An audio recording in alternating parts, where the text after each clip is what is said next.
Today's show is sponsored by the Electric Vehicle Association. Join up to support the electrification of transport and get the help you need to finance your own EV or clean energy future. And by Energy Sage. Visit the link in the description to find local verified solar experts, community projects and heat pump specialists in your area. And by you. Support the channel today and help us remain 100% independent. Welcome back to another episode of TEN Transport Evolved News.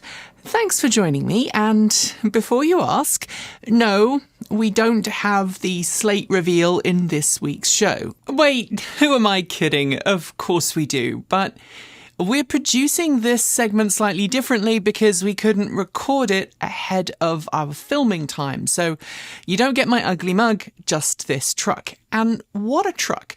For those who don't know, Slate is a startup from LA backed by Amazon CEO Jeff Bezos, which might make you think it's packed with high-tech features.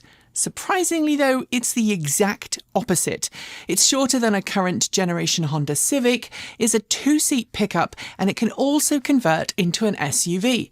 It's got wind-up, yes, wind-up windows, no massive infotainment system, and a claimed 150-mile target range for the standard battery pack, extending up to 240 miles if you add an optional accessory pack as well. Things that can be mechanical are mechanical, and everything from the suspension to the dash is built with rugged reliability in mind. While it's still very early days for the company, it says it aims to choose a US manufacturing location soon, and we'll have more information to share on availability in the near future. As for pricing, right now the firm says it's targeting $20,000 after incentives. Honestly, it feels too good to be true and seems to offer everything people have told me they want in an electric pickup for years. So here's hoping it can actually deliver on all of the above. We're back to normal now for the rest of the show, with news of the CATL's annual Tech Day, held just before Auto Shanghai 2025, and the jaw-dropping battery breakthroughs it brought. Top of the list, the second-gen Senxing battery, which CATL says can charge at up to 12C, or about 1.3 megawatts in a regular EV. That's 2.5 kilometers of range per second, or 520 kilometers, 323 miles, in just 5 minutes, even at temperatures as low as minus 10 degrees Celsius, which is 14 degrees Fahrenheit. CATL also showed off its Freevoy line, dual-power, multi-chemistry batteries capable of offering a choice of lifespan, power or charging speed, with power storage capabilities of up to 180 kilowatt-hours for a range of different applications, including airplanes alongside wheeled EVs from cars up to heavy-duty trucks. It also unveiled its Nextra sodium-ion battery lineup in EV and ICE vehicle variants, and says it's able to operate at temperatures from minus 40 to plus 70 degrees Celsius or 158 degrees Fahrenheit. Yet again, China is accelerating its EV tech while others are falling behind. Auto Shanghai 2025, the world's largest motor show, got underway this week, and just before the doors opened, BMW revealed its most powerful EV yet. Nicknamed the world's fastest test rig by BMW's engineering team, the BMW Vision driving experience is built to push its new class, next generation and new Heart of Joy computer control system to their absolute limits. BMW claims the car can deliver 18,000 newton meters of torque, around 13,276 pound-feet, generate 1.2 metric tons of downforce and produce up to 3G of lateral forces. While this kind of performance is far beyond anything needed on the road, BMW is arguing that if the new class platform can handle this kind of stress and abuse, it'll be more than capable of daily driving. Also on display at Auto Shanghai from BMW is a Chinese-specific voice-activated AI vehicle OS, which BMW says will roll out in Chinese market BMWs from 2026 onwards. Fresh off the heels of last week's news that Mercedes-Benz is discontinuing some of its small electric van variants, we now have the official reveal of its latest electric van concept, the Vision V. Built around the VAN.EA architecture, Mercedes-Benz calls this new concept a, quote, new era of Mercedes-Benz vans, end quote, and a preview of production models due to hit the roads next year. Revealed at Auto Shanghai 2025, the Vision V places heavy emphasis on luxury VIP shuttle capabilities with plush seating and plenty of in-vehicle tech for passengers. However, Mercedes-Benz says the production models stemming from the Vision V will include everything from family-friendly entry-level models to high-end luxury limousines. Unusually for a concept, the Vision V mixes production vehicle vibes with bold, futuristic aesthetics. The front dashboard with triple displays looks like something you might find in a production Benz today, but the airy, futuristic seats and all-round displays for passengers, those are 100% concept car, so expect a more muted, conservative and conventionally appointed version of this van to arrive in production version in the next year or so. Staying at Auto Shanghai 2025, Nissan unveiled two new vehicles at the event, a Chinese market EV built in collaboration with Dongfeng and a plug-in hybrid Frontier pickup. First teased 5 months ago, the Dongfeng Nissan N7 is set to go on sale in China later this month. It boasts a drag coefficient of 0.208, a wraparound light bars front and rear, and a choice of 58 or 73 kilowatt-hour 400-volt LFP battery pack. Filled with tech, Nissan was eager to highlight the temperature-controlled drink storage area, which is capable of cooling or heating beverages as required. As for Nissan's plug-in hybrid Frontier, it's called the Frontier Pro and will only be available in China for now. But with 135 kilometres or 83 miles of CLTC range, it might just work outside of China, especially with its 6 kilowatt V2L capabilities and an interior that bears a very striking resemblance to the Rivian R1T. Imitation is the sincerest form of flattery, right? Despite the best attempts from certain political parties to dissuade people from buying EVs, new data is out showcasing that EV sales are just going up and up. And this week, the European Automobile Manufacturers Association published data showing the registration for EVs in the EU during the first quarter of this year compared to the same period last year. And while, as we've already covered, one particular brand saw a dramatic drop in popularity, overall EV sales rose 23.9% year over year, with just under 413,000 vehicles registered in the first 3 months of this year. Across the EU, EVs now account for 15.2% of all new cars sold. Meanwhile, in Vermont, USA, despite the federal government's attempts to dissuade people from going electric, EV registrations rose 41% year over year, with the most popular EVs to date in the state being the Hyundai IONIQ 5, Nissan Aria, Tesla Model Y and Ford F-150 Lightning. There are now just under 18,000 registered plug-in vehicles in that state, which is impressive considering Vermont has the third least number of cars on its roads of any US state. Kia has been busy refreshing its US lineup for the new model year, and for 2026, we've got updates for two of its most popular electric models, the EV9 and EV6. Last week, and apologies, I missed this in last week's show, the EV9 Land variant gained an optional Nightfall edition, which adds gloss black trim, 20-inch wheels, and an exclusive exterior paint option. But perhaps most interesting for prospective buyers, it now also includes the boost mode previously reserved for the range-topping EV9 GT line. That means an extra kick of torque at the wheels for just a few seconds, enough for a confident overtaking manoeuvre and a nudge to a 4.5 second 0 to 60 time. Meanwhile, the lightly refreshed and facelifted EV6 has now been officially priced for the US market, with the base price increasing by $300 off the previous model year, but it now does come with NACS as standard, boasts a 10% increase in battery capacity over previous years, and gets OTA updates as standard. Most notably, though, is the massive bump in vehicle-to-grid capabilities. The 2026 model offers up to 12 kilowatts of backup power capabilities when paired with a Wallbox Quasar V2H system. That is actually more than my Ford F-150 Lightning can provide. When shopping for a used EV, one of the biggest challenges is to make sure the battery pack is still in good shape and it hasn't been thrashed by its previous owner. Thanks to some very enthusiastic coders, there are a range of smartphone apps that, when paired with a Bluetooth OBD2 dongle, can help you check battery health before you buy. But now Polestar is offering something a bit more official, a certified battery health certificate.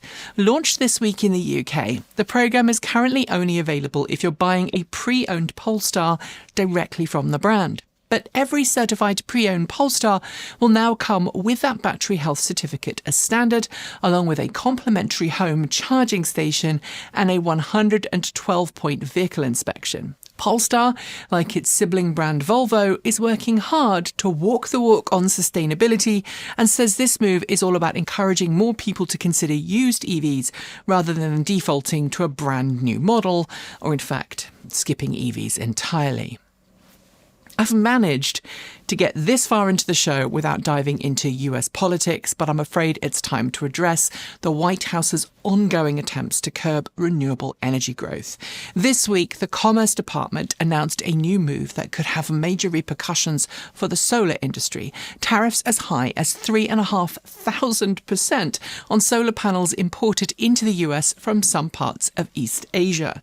The department claims these companies are benefiting from unfair subsidies from China. Panels from Malaysia will see a 34% tariff, while those from Vietnam and Thailand will be hit with about 400% tariffs, and Cambodian-made panels will face the largest tariffs of all. But that's not the only challenge facing the renewable energy sector in the US. New reporting this week reveals that since his inauguration, the president's executive orders have resulted in the cancellation of 16 large-scale renewable energy factories and over $8 billion in renewable energy investment. Most of these cancelled projects are concentrated in the states that voted most heavily for President Trump. While some new renewable projects and factories are still moving forwards, the toll on the industry is undeniable, and this could all have long-lasting consequences. Finally, for this segment, some good news from the renewable energy world, because despite the previous story, things are still growing. The just-released energy infrastructure update from the Federal Energy Regulatory Commission in the US shows that during the first 2 months of this year, nearly 98% of all generating capacity added to the US electrical grid came from renewable energy. That's 6,309 megawatts of renewables, along with 147 megawatts of natural gas and 11 megawatts of oil. March's figures for renewables were slightly lower, with 1,514 megawatts of solar and 266 megawatts of wind. Natural gas, however, accounted for just 87 megawatts. Renewables remain the dominant choice for new generation, and it's not just the US leading the charge. In Spain, on April 16th at 11:15 a.m. precisely, the entire national grid demand for Spain was met 100% by renewable energy. Just a week later, Spain set a new solar generation record, producing 20,120 megawatts. So let the electrons flow. And if you're in the US and you want to get in on the self-sufficient solar action, why not chat with longtime sponsors of the channel, Energy Sage, to explore your own options. Energy Sage helps homeowners connect with local verified solar installers across the US, and now heat pump specialists in select markets who really know their stuff and can help you navigate the process of installing solar panels, join a community solar program, or get a heat pump installed. We used Energy Sage stage when we were looking for installers willing to help us put solar panels on the roof of our home, and our Energy Sage verified installers were professional, knowledgeable, and even put us in touch with an amazing credit union that allowed us to finance our solar panels for as low a monthly payment as possible. Follow the links below to sign up for either of Energy Sage's free, no obligation services and get that ball rolling today. If you choose to use an Energy Sage installer for your project, we will also get a small referral fee, so you'll be helping us too. Help the grid get greener, save money, and support this show. It's a win-win-win. And now it's time for our news shorts. Ford has issued a recall for the e-Transit chassis variant due to a potential issue where the tray side rails for the traction battery pack may buckle, allowing water to enter the battery pack. This variant is designed for coach builders to add custom rears, which could be impacted by the issue. Hyundai has issued a recall for the IONIQ 5N in the US due to reduced braking force caused by a software bug in the VCU and IEB systems. The issue is linked to the N eShift feature, and owners are being advised not to use that feature until a software update is completed. Both the Acura ZDX and Cadillac Lyriq, built on the same shared platform, are being recalled to fix a faulty stabilizer bar that could detach while driving. In rare cases, it might damage high-voltage cables, posing a safety risk. Owners will be contacted and offered a complimentary repair. Volkswagen has issued a recall for the ID Buzz in the US after discovering the brake system warning light doesn't meet US safety standards. Affected vehicles are showing the European symbols instead of the federally mandated US version. Dealerships will perform software upgrades to correct said issue. Audi is recalling select RS e-tron GT and e-tron GT models due to a potential wiring fault in the passenger occupant detection system. In affected vehicles, the system may fail to detect when someone is sitting in the front passenger seat, which could prevent the airbag from deploying in a crash. Citing concerns over potential espionage, the UK's Ministry of Defence has banned electric vehicles containing Chinese-made parts from entering RAF Whiten in Cambridgeshire.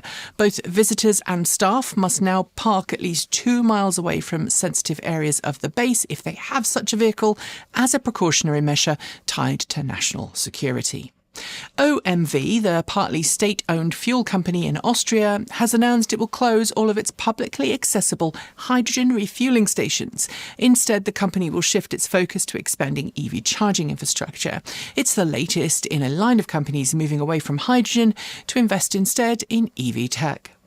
Volkswagen and Uber are teaming up to bring robotaxis to US streets starting later this year. Fully autonomous Volkswagen ID Buzz vans, provided by Volkswagen's Autonomous Mobility division, will join Uber's fleet, with the first wave hitting the LA roads this fall, with more markets to follow. LG Electronics has announced it will cease production of EV charging stations, choosing to dissolve its charging station business and focus on other areas of its portfolio. The company confirmed it will still provide maintenance and support for current clients, but will not manufacture new units moving forwards. Lion E-Mobility has announced that its subsidiary, Lion Smart GmbH, has started delivering sample cells to customers. The NMC Plus battery platform, designed as a scalable modular system, is optimised for high power delivery across various static and dynamic installations. At Auto Shanghai 2025 this week, Honda, in collaboration with Chinese partner Dongfeng, unveiled 2 distinct vehicles, the GAC Honda GT and Dongfeng Honda GT. These are the second models in the Yi series, designed exclusively for the Chinese market. At ACT Expo 2025 this week, power electronics specialist Delta revealed a new compact DC charging station designed to be wall-mounted, capable of delivering up to 50 kilowatts of power and configurable for 2 stalls. It's ideal for locations where larger charging stations would not fit. The state of California has released another $500 million in funding to help school districts electrify their bus fleets. The funding will support the purchase of 1,000 new electric school buses, with additional funds allocated for the installation of the charging infrastructure needed to support the buses. The order books are now open for Renault's limited edition 5 Turbo 3E hot hatch. With an 800-volt battery and 540 horses, it's far more powerful than the factory standard Renault 5e, but be prepared to pay Porsche Taycan turbo level pricing if you actually want one. Sticking with performance, Cadillac has confirmed it's bringing its lauded V-Series badge to the Optiq, with the 2026 Cadillac Optiq V launching early next year. Just as the Lyriq V is the most powerful Lyriq you can buy, the Optiq V will be the most powerful Optiq you can get. Buick has unveiled the Electra GS concept at Auto Shanghai 2025. It's a new model exclusive to China. Developed at GM's Chinese Advanced Design Center, this concept previews a future production vehicle, but it won't be available outside of China. Hyundai has announced a one-week production halt at its Ulsan complex in South Korea, despite rising US and European sales. The facility, which produces the IONIQ 5 and Kona EV models, has been affected by declining domestic sales, partly due to EV fires in South Korea last year. General Motors has announced that its current EV lineup, along with some gasoline models, will soon offer Amazon Prime video streaming as a subscription service. Available only while parked, the service will help pass the time during charging. Other apps, including Google Chrome and Angry Birds, are also on the way. MG Motor is expected to reveal the location of its first European production facility this summer. While final decisions remain under wraps, the move is part of the company's strategy to produce cars in Europe for European markets, helping to avoid tariffs on Chinese-made imports.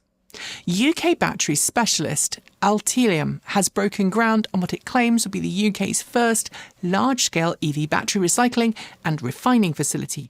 Located in Plymouth, Devon, the plant will be capable of recycling battery packs for up to 24,000 EVs annually.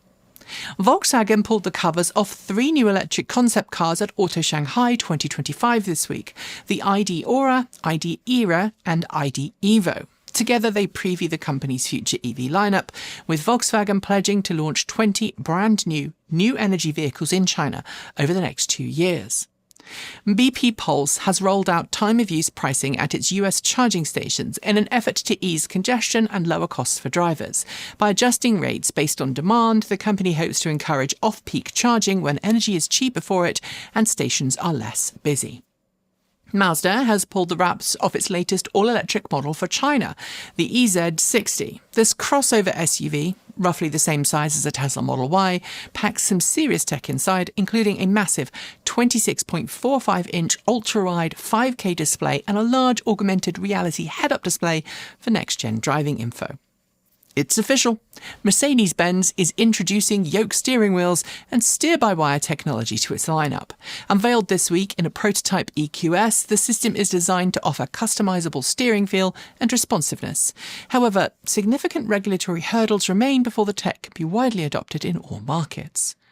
NIO's budget-focused sub-brand Firefly has officially launched its first EV in China. Slightly smaller than the Volkswagen ID.3, the compact city car is aimed at urban drivers and will be available with either a purchased or rented battery option.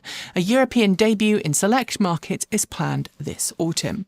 At Auto Shanghai 2025, Volkswagen unveiled a new AI-powered ADAS system for next-gen EVs.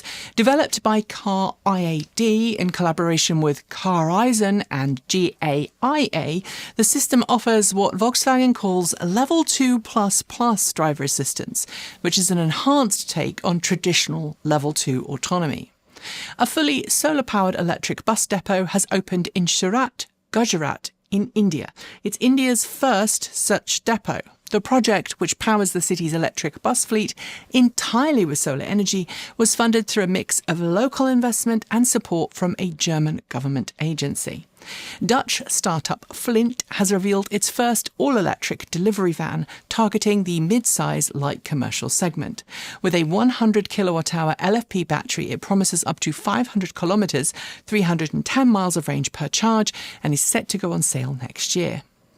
If the US continues down its current politically motivated path of heavy tariffs and EV skepticism, America's auto industry could be in serious trouble. That's a stark warning from LG Energy's CEO this week, who told Inside EVs that the country's current anti-EV trajectory puts its future at risk.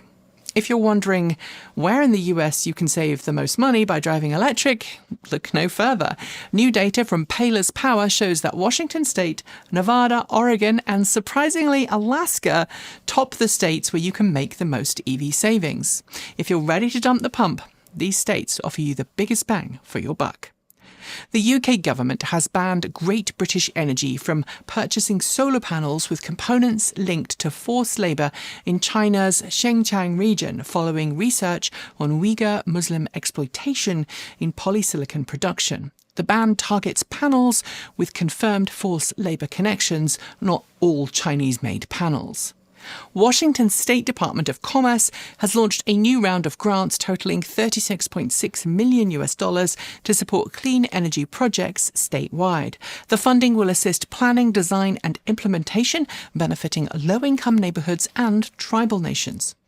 Hyundai Motor Group, the parent company of Hyundai, Genesis and Kia, has opened a new battery and electrification research centre at the Indian Institute of Technology in Delhi. The Centre of Excellence will serve as the foundation for expanding the company's presence in India, with plans to partner with 10 additional universities by the end of the year. Toyota and Lexus unveiled new sibling models at Auto Shanghai this week. The Toyota BZ7 and Lexus ES. Built on the same platform, these full-size sedans are designed for the Chinese market. The BZ7 will be available exclusively as an EV, while the ES will offer both hybrid and all-electric variants. MasterCard has announced plans to build a large solar power farm at its Missouri Tech Hub and new geothermal system at its New York headquarters as an effort to reduce the environmental impact of its energy-intensive payment processing systems. In 2021, it pledged to reduce its emissions. Audi, in all caps, a Chinese market brand distinct from Audi, has unveiled its E5 Sportback EV at Auto Shanghai 2025. It's the first model from the new brand, although one can't help but wonder why they chose a name with only a capitalization difference from the parent company. Terrawatt Infrastructure has unveiled a new 20-stall fast-charging site north of Long Beach and Los Angeles ports designed for medium and heavy-duty EVs. The facility can charge 20 big rigs simultaneously with a total power capacity of 7 megawatts. The state of New York has announced a $30 million addition to its funding pool for point-of-sale EV rebates and leases. The rebate program is available statewide, with the highest rebate of $2,000 offered for EVs with a range in excess of 200 miles. New data from EV data analysts at Perrin reveals that there are now more than 55,000 DC fast-charging stalls across the US. In terms of reliability, charging stations in Utah, Alaska, North Carolina, Tennessee and Nevada were found most likely to be operational. However, the data also highlights significant divides between charging availability in rural and urban areas. And finally for the segment, Huawei has unveiled its long-awaited 1.5 megawatt charger for EVs. Primarily designed for commercial operations, this charger can also be used with passenger EVs and offers a continuous power delivery of 2,400 amps. And those are your news shorts. There will be more next week. Our final two stories are next, but first, a quick word from one of our most important sponsors, you. Transport Evolved is celebrating its 15th year, and we've worked hard to stay independent, all thanks to the generous support of people like you.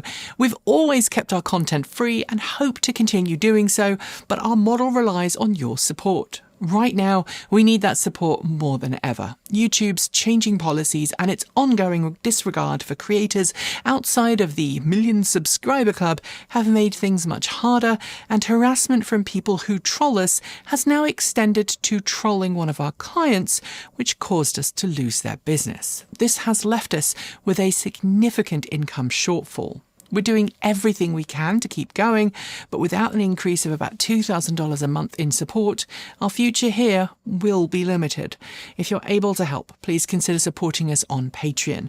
We're also offering third-party video production and EV consulting through a new company we are building, so if you know someone who could benefit, please reach out. As always, whether you support us financially or just by sharing what we do, thank you. Even watching all the way through makes a really big difference. Now, it's time for our final two stories. To move away from fossil fuels, we need more than just electric cars. We need better public transit powered by renewables. We need walkable and bikeable cities and electric options for larger vehicles too. And the last one is where Greenlane comes in. The US charging network focuses on big rigs, has just opened its first commercial truck charging site in Colton, California. It's located at the intersection of I-215 and I-10 and features 41 liquid-cooled chargers across 12 plug-through and 29 bobtail lanes. Power delivery tops out at 400 kilowatts per stall and 180 kilowatts respectively. Drivers will also get access to a lounge with food, drinks, restrooms, gated overnight parking, office space for lease, and 24/7 security. Greenlane aims to electrify the I-15 corridor with sites every 60 to 90 miles. And with its first fleet customer already signed up, the push to get diesel off the roads is officially underway. We couldn't make the launch, but our friends Patrick and Liv from Mark E Vlog did, and they shared us this great footage. Thank you, both of you.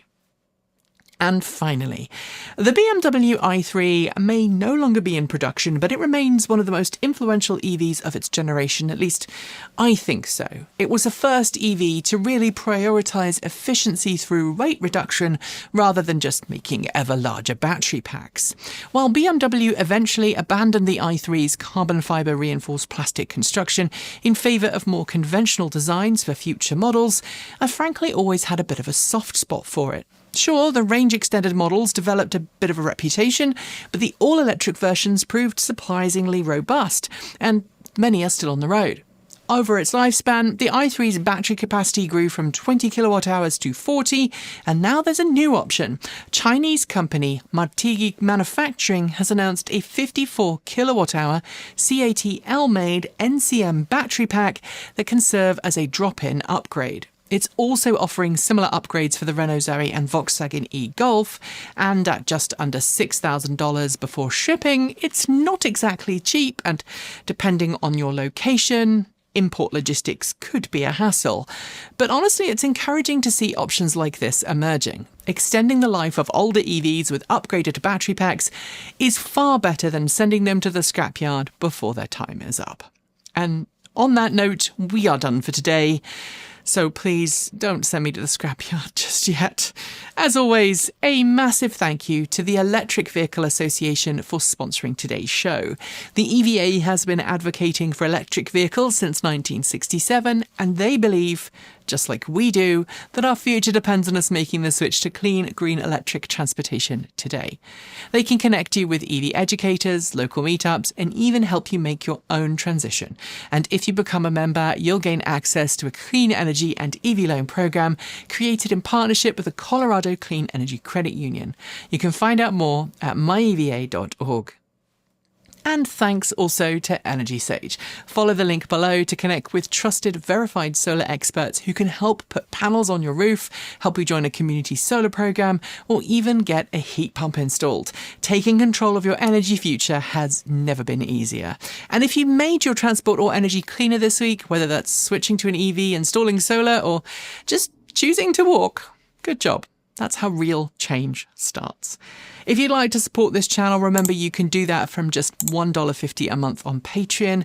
And if you are in the Portland area and need a video production team, we are available for hire, EV or not. So please get in touch. We've also got a great swag store you can visit, and you can send one-time donations through Ko-fi, Bitcoin, or even old-fashioned checks. Plus, we now also have an Amazon affiliate link you can use to support the show. You can find more content from us on our main channel and over on Transport Evolved Take 2. We publish every Tuesday, Thursday and Saturday here on the main channel, and every Sunday you'll find us on Transport Evolved Take 2. to finish, remember this. You are valid, you are loved, and you belong, even when politicians, corporations, or hateful voices try to say otherwise. This week has been rough.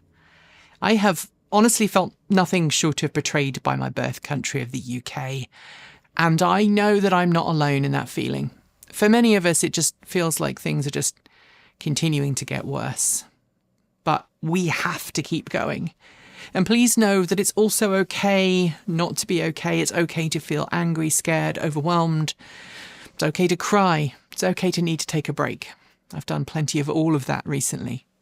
But your existence is resistance. Simply by being here, you make it harder for hate to thrive. So be yourself, be kind, be bold, speak up, protest peacefully, make good trouble, attend your local town halls, get involved. Because whatever this moment in history is, it is a marathon, not a sprint. So, until next time, stay safe. Whoever you are, whoever you love, be that ally, be kind, and be the change you want to see in the world. And please, for the sake of everyone's future, don't let hate or ignorance win. As always, thanks for watching. Keep evolving.